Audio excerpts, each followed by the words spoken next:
Hello everyone, I welcome you all for the today's session of daily current affairs.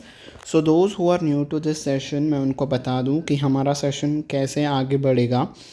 तो आज के हम इस सेशन में वीकली करंट अफेयर्स कर रहे हैं। तो जो हमारा पिछला ये पूरा वीक रहा हम उसके करंट अफेयर्स को रिवाइज़ करेंगे। ठीक है, तो आपके स्क्रीन के ऊपर एक क्वेश्चन आएगा, आप उसका आंसर देते जाओगे, then will move towards next question. ठीक है, इस आज के सेशन में आपको हर एक क्वेश्चन पे उतनी ज़्यादा डीप एक्सप्लेनेशन नहीं मिलेगी बिकॉज़ ये रिवीजन सेशन रहेगा, बिकॉज़ ये रिवीजन सेशन है। तो बहुत ही शॉर्ट एंड स्वीट सा ये सेशन रहेगा, तो अंत तक बने रहिएगा। ठीक है, तो पहला क्वेश्चन आपके स्क्रीन के ऊपर ऑलरेडी है, आपको बताना है कि इसका आंसर क्या होगा। ठीक है, क्या कहता है पहला question? The Reserve Bank of India has appointed R Lakshmikanth Rao as executive director. तो आरबीआई के एग्जीक्यूटिव डायरेक्टर के तौर पे आर लक्ष्मीकांत राव जी को अपॉइंट किया गया है। ठीक है, as executive director Rao will handle which of the following department. तो एग्जीक्यूटिव डायरेक्टर के तौर पे लक्ष्मीकांत राव कौन से डिपार्टमेंट को हैंडल करेंगे ये आपको बताना है। Yes, correct answer is option number 1, deposit insurance and credit guarantee corporation of India. तो ये इस यूनिट को वो संभालेंगे। ठीक है जी। Next question, Mohamed Idriss Deby Itno has been elected as the president of which country. तो मोहम्मद जी किस कंट्री के प्रेसिडेंट के तौर पे इलेक्ट हुए हैं ये आपको बताना है। Yes, correct answer is option number 4, चाड। चाड एक आपकी अफ्रीकन कंट्री है। ठीक है, जो कि सूडान और उसके आसपास ये आती है। तो चाड इज़ अफ्रीकन कंट्री। ठीक है जी। Next question, which edition of the joint military exercise Shakti between Indian and the French forces will be held. मतलब ऑलरेडी हो चुकी है, मतलब 13 से स्टार्ट हो चुकी है। उमरोई मेघालय में ये चल रही है एंड आपको बताना है कि कौन सी एडिशन है। Yes, correct answer is option number 3, 7th। तो इसकी 7th एडिशन ये चल रही है। ठीक है जी। Next question, Colin Munro has announced retirement from international cricket. Munro was played for which of the following national cricket team. तो कॉलिन मुनरो जी ने अंतर्राष्ट्रीय क्रिकेट से अपना संन्यास दे दिया है। तो वो किस टीम के लिए खेलते थे ये आपको बताना है। Yes, correct answer is option number 2, New Zealand. तो वो न्यूजीलैंड के लिए खेला करते थे। ठीक है जी। Next question, India surpasses dash as the largest solar power generator in 2023। तो इंडिया ने किस कंट्री को सरपास करके third largest solar power generator का जो पोजीशन है वो हासिल किया है, मतलब किस कंट्री को पीछे छोड़ा है। Yes, correct answer is option number 1, Japan. तो जापान को पीछे छोड़ के वो third largest solar power generator बन गए हैं। ठीक है जी। तो पहले थर्ड पोजीशन पे जापान था और अब थर्ड पोजीशन पे इंडिया आ गया है। ठीक है, नेक्स्ट क्वेश्चन की तरफ हम चलते हैं। सेशन अभी ख़त्म नहीं हुआ है, रुकिए, नेक्स्ट क्वेश्चन की तरफ हम चलते हैं। क्या कहता है अगला question? Consider the following literary works. In literary works को आपको देखना है और बताना है कि इनमें से किसको, which of the following works has been included in UNESCO's Memory of the World Asia Pacific Regional Register 2024।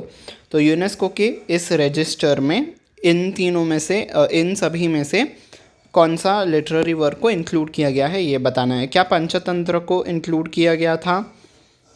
Yes. Ramayan को इंक्लूड किया गया था? नहीं। रामचरितमानस था? यस।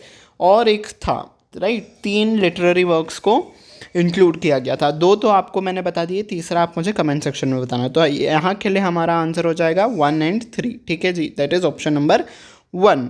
ठीक है, तीसरा कौन सा लिटरेरी वर्क था वो आप मुझे कमेंट सेक्शन में बताना। Next, where is the World Hydrogen Summit 2024 is held where India has been set up its own pavilion for the first time. तो कहाँ पे हुआ वर्ल्ड हाइड्रोजन 2024 समिट? जहाँ पे इंडिया ने पहले बार अपना पवेलियन लगाया था। पवेलियन इज अपना एक डिपार्टमेंट ने वहाँ पे अपनी प्रस्तुति दी थी। Yes, correct answer is option number B, Rotterdam Netherlands में ये वर्ल्ड हाइड्रोजन समिट हुआ था। ठीक है जी। नेक्स्ट क्वेश्चन की तरफ हम आगे चलते हैं।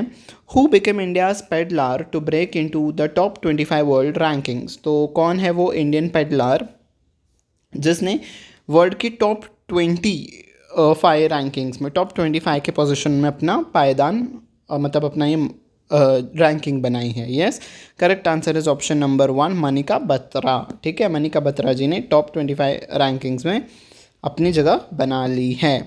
Recently passed away leader Sushil Kumar Modi, जो सुशील कुमार मोदी थे वो रिसेंटली अभी उनकी डेथ हो गई, was a former deputy chief minister of which state, ये किस स्टेट के डेप्यूटी चीफ मिनिस्टर थे? Yes, correct answer is option number B, Bihar. और ये किस पार्टी से बिलोंग करते थे? बीजेपी से ये बिलोंग करते थे। ठीक है जी। Next, recently who became India's 85th grand master, India की 85th ग्रैंड मास्टर कौन बने? पी श्यामा निखिल। ठीक है जी। Next question, which Indian company is responsible for operating the Shahid Beheshti terminal at Chabahar port under 10-year contract? तो Chabahar port जो कि Iran में स्थित है, ठीक है, इनके साथ इंडिया ने अपना एक कॉन्ट्रैक्ट किया था जिसके तहत 10 सालों तक इंडिया की एक कंपनी इस पोर्ट को और इस पोर्ट के ऑपरेशंस को हैंडल करेगी। ठीक है, तो कौन सी है वो कंपनी जो कि इस पोर्ट को हैंडल करेगी? Yes, correct answer is option number C, Indian Ports Global Limited. ठीक है जी, तो आपका आंसर हो जाएगा ऑप्शन नंबर सी। ठीक है जी। नेक्स्ट क्वेश्चन की तरफ हम चलते हैं। क्या कहता है अगला question, who won the Grand Chess Tour Superbet rapid and blitz 2024? तो चेस का एक टूर्नामेंट है जिसका नाम है Superbet rapid and blitz 2024 का ये एडिशन था। तो इस टूर्नामेंट को किसने जीता है ये आपको बताना है। Yes, correct answer is option number D, Magnus Carlsen. तो मैग्नस कार्लसन जी ने इस टूर्नामेंट को जीत लिया है। ठीक है जी। नेक्स्ट क्वेश्चन की तरफ हम चलते हैं। Which financial institution has become the first trading come clearing member of the India international bullion exchange IIBX gift city? ठीक है, गिफ्ट सिटी कहाँ पे है? गांधीनगर गुजरात में है। ठीक है, तो गांधीनगर गुजरात में जो हमारा इंटरनेशनल बुलियन एक्सचेंज है, उस बुलियन एक्सचेंज का कौन सा इंडियन बैंक है जो कि ऐसा पहला बैंक वो बना है एक जो कि ट्रेडिंग कम क्लियरिंग मेंबर के तौर पे काम करेगा? ये आपको बताना है। यस, करेक्ट आंसर इज, हमने आपको पढ़ाया था करंट अफेयर्स के डेली सेशंस में, हमने आपको ये क्वेश्चन भी करवाया था। ठीक है, देखो जो लोग डेली करंट अफेयर्स को मेरे सेशंस को फॉलो कर रहे होंगे उनके लिए ये बहुत ही पीस ऑफ द केक लग रहा होगा। ठीक है, मतलब बहुत ही ईजी लग रहा होगा। एंड जो पहले बार जुड़ेंगे उनको अचानक से लगा कि भाई ये न्यूज़ सभी कहाँ से आ रही हैं। तो अगर आपने डेली सेशंस को फॉलो किया है तो आपको ये सेशन बहुत ही हेल्पफुल प्रूव करेगा, वरना ये आपके सर के ऊपर से जाएगा। तो I would suggest you all कि जिन लोगों ने भी नहीं देखा है डेली सेशंस, वो आप पहले डेली सेशंस को देखिए, फिर आप इस रिवीजन सेशन को देखिए, तो आपके लिए हेल्पफुल प्रूव होगा। ठीक है, क्वेश्चन की तरफ हम आते हैं। कौन सा है वो बैंक? Yes, correct answer is none other than SBI, अपना स्टेट बैंक ऑफ इंडिया। ठीक है जी। Next question, who became the only Indian star to feature on Deadline's global disruptor 2024 list? तो डेडलाइन ग्लोबल डिस्ट्रप्टर आपकी एक मैगजीन है, ठीक है, जो कि जिन लोगों ने भी फिल्म और कला के क्षेत्र में अच्छा काम किया रहता है उनको इस अवार्ड से नवाजा जाता है। तो किस इंडियन एक्टर ने ये जीता है? और ये सिर्फ अकेले ही एक्टर हैं जिन्होंने ये जीता है, इससे पहले किसी को नहीं मिला है ये अवार्ड, मतलब कोई इस लिस्ट में अपना नाम नहीं बना पाया है। Yes, correct answer is option number D, Deepika Padukone. ठीक है, दीपिका पादुकोण जी को इस लिस्ट में इनका नाम आ गया है। ठीक है जी। Next, which country emerged as India's largest trading partner in the fiscal year 2023 to 2024? तो 2023-24 के लिए इंडिया का लार्जेस्ट ट्रेडिंग पार्टनर कौन रहा? Yes, China. United states second position पे रहा, कुछ बहुत ही कम मार्जिन से वो पीछे रह गया, बट सबसे हाईएस्ट तो चाइना ही रह गया। ठीक है जी। Next, who became the only Indian star to feature? ये तो आपका क्वेश्चन हो गया था। Next question, which state in India is currently facing a significant outbreak of hepatitis A virus? तो हेपेटाइटिस ए वायरस, जो लोग प्रॉपर हाइजीन मेंटेन नहीं करते हैं, दूषित पानी पीते हैं, बाहर आके अपना हाथ मुंह पैर सभी धोए बिना ही ऐसे ही जो लोग खाना खा लेते हैं, मतलब because of the poor hygiene के वजह से उनको ये वायरस अटैक करता है। तो कौन सा है वो स्टेट जो कि इस वायरस का आउटब्रेक झेल रहा है? Yes, correct answer is option number 1, Kerala. तो केरला वो स्टेट है जिसमें हेपेटाइटिस ए का वायरस का आउटब्रेक चल रहा है। ठीक है, आउटब्रेक इज बहुत ज़्यादा फैल रहा है। ठीक है, next question, what is the theme of international day of light 2024? तो इंटरनेशनल डे ऑफ लाइट आपको मुझे बताना होगा कमेंट सेक्शन में कि किस दिन मनाया जाता है, और थीम तो हम अभी डिस्कस कर ही लेंगे। Yes, correct answer is option number two Light in Our Lives. तो ये थी इस साल की थीम। ठीक है जी, मैं इस सेशन को बहुत ही तेज़ी से जा रहा हूँ तेज़ी से लेके चल रहा हूँ बिकॉज ऑलरेडी हमने सभी न्यूज़ को कवर किया है अपने डेली सेशंस में। तो बार बार उसके ऊपर डिस्कशन करना इज़ वेस्ट ऑफ टाइम। ठीक है, रिविज़न हमेशा फास्ट ट्रैक मोड पे ही होता है। ठीक है, okay. Andrey Belousov has been appointed as new defence minister of which country. तो एंड्रे बेलोसोव किस कंट्री के डिफेंस मिनिस्टर के तौर पे चुने गए हैं? Yes, correct answer is option number 2 Russia. तो रशिया के डिफेंस मिनिस्टर के तौर पे ये अपॉइंट किए गए हैं। ठीक है जी, नेक्स्ट एक ये तो मैंने आपको न्यूज़ बता दी थी क्वेश्चंस के फॉर्म में ही। Just a minute,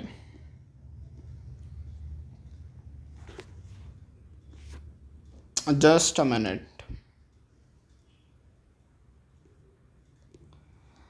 there is a technical glitch. हाँ, कहाँ पे थे हम लोग? मैंने आपको ये वाली न्यूज़ क्वेश्चन के फॉर्म में करवा दी थी। ये वाली न्यूज़ की तरफ हम चलते हैं। टाटा कंसल्टेंसी सर्विसेज जो है वो अपना एक एआई यानी कि artificial intelligence centre of excellence, यानी कि वहाँ पे वो ट्रेनिंग देंगे एआई के रिलेटेड। एक ऐसा सेंटर वो ओपन करेंगे, कहाँ पे? फ्रेंच यानी कि फ्रांस की कैपिटल सिटी पेरिस में। ठीक है, बस तो यही न्यूज़ आपको बतानी थी और हम अगले क्वेश्चन की तरफ चलते हैं। ठीक है, अभी क्वेश्चंस ख़त्म नहीं हुए हैं। तो क्या कहता है अगला question? Which country has become the country with the highest data center capacity in the Asia Pacific region, surpassing major countries like Australia, Hong Kong, Japan, Singapore and South Korea। तो डेटा हैंडलिंग की capacity में इन सभी countries को पीछे छोड़ते हुए कौन है वो कंट्री जो कि फर्स्ट पोजीशन पे आ गया है? Yes, correct answer is option number 1 India. ठीक है, तो इंडिया फर्स्ट पोजीशन पे आ गया है डेटा कैपेसिटी को मतलब जिसके पास डेटा स्टोरेज कैपेसिटी बहुत ज़्यादा है। ठीक है, next question. Recently Sela tunnel has been recognised as the highest tunnel of India by International Book of Honour England. तो हाईएस्ट टनल के तौर पे से रिकॉग्नाइज किया गया by Book of Honour England के द्वारा। आपको बताना है कि सीला टनल कहाँ पे लोकेटेड है। Yes, correct answer is option number 1 Arunachal Pradesh. तो अरुणाचल प्रदेश में ये टनल आपका लोकेटेड है। ठीक है जी, okay. Next question is on your screen. Lawrence Wong has been elected as the new Prime Minister of which country? तो लॉरेंस वोंग किस कंट्री के प्रधानमंत्री के तौर पे चुने गए हैं, ये आपको बताना है। Yes, correct answer is option number 4 Singapore. तो सिंगापुर के ये नए प्रधानमंत्री के तौर पे चुने गए हैं। ठीक है, Sunil Chhetri has recently announced his retirement, which sport he is related to. तो सुनील छेत्री जी ने अपना हाल ही में रिटायरमेंट अनाउंस किया है। आपको बताना है कि ये किस स्पोर्ट से जुड़े हुए थे।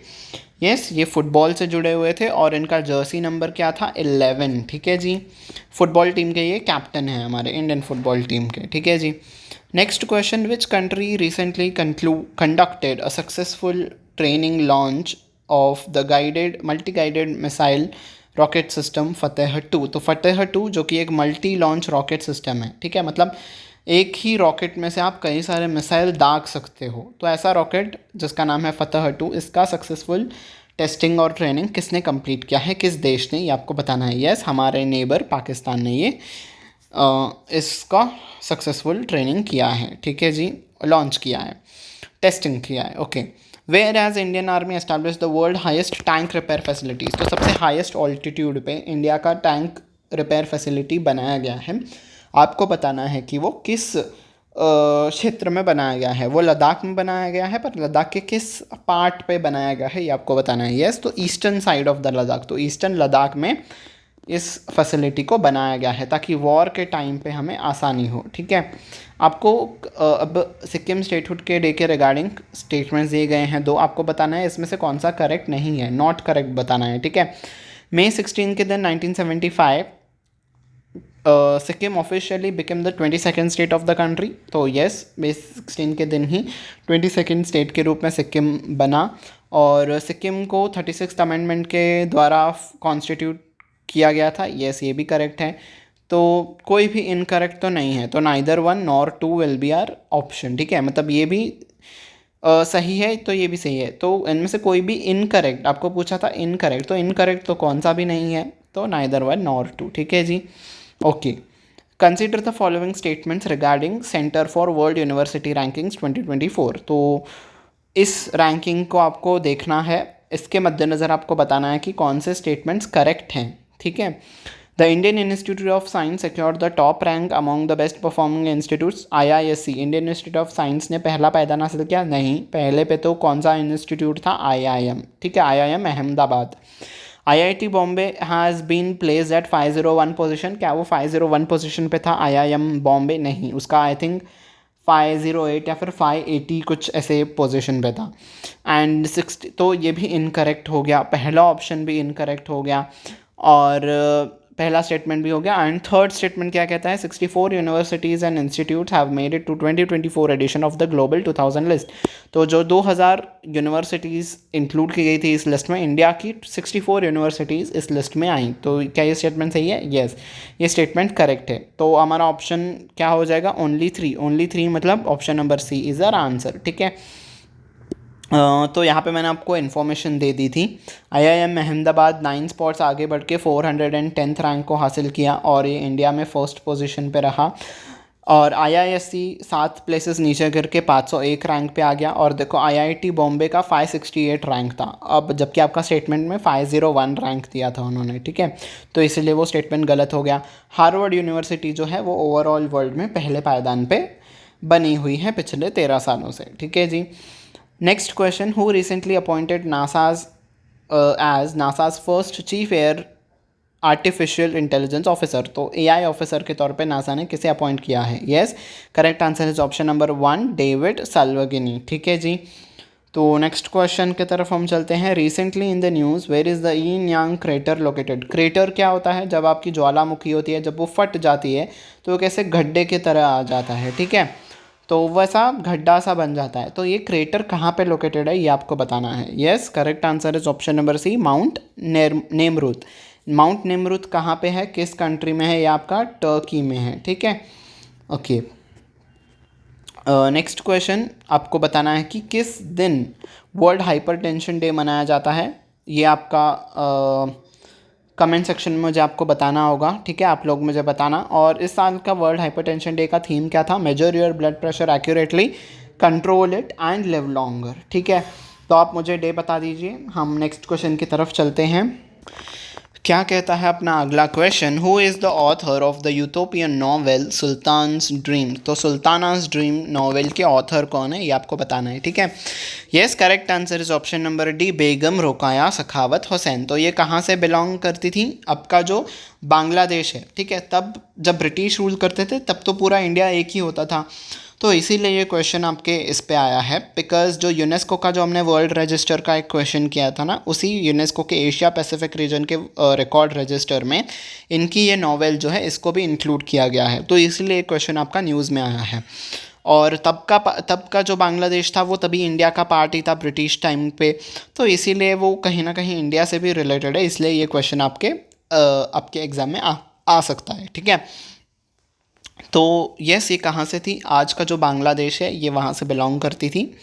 और इस नॉवेल में क्या उन्होंने लिखा था कि अगर पूरी दुनिया में मेन जो हैं वो नहीं होते, सिर्फ वुमन होती, तो कैसी दुनिया होती, क्या चलती, उस टाइम कल्चर कैसा रहता। तो from the point of view उस टाइम पे कैसी चीज़ें होती थी वो समझने के लिए ये बहुत ही हेल्पफुल नॉवेल थी, इसीलिए उन्होंने इसको उस रजिस्टर में अपनी जगह दी, ठीक है।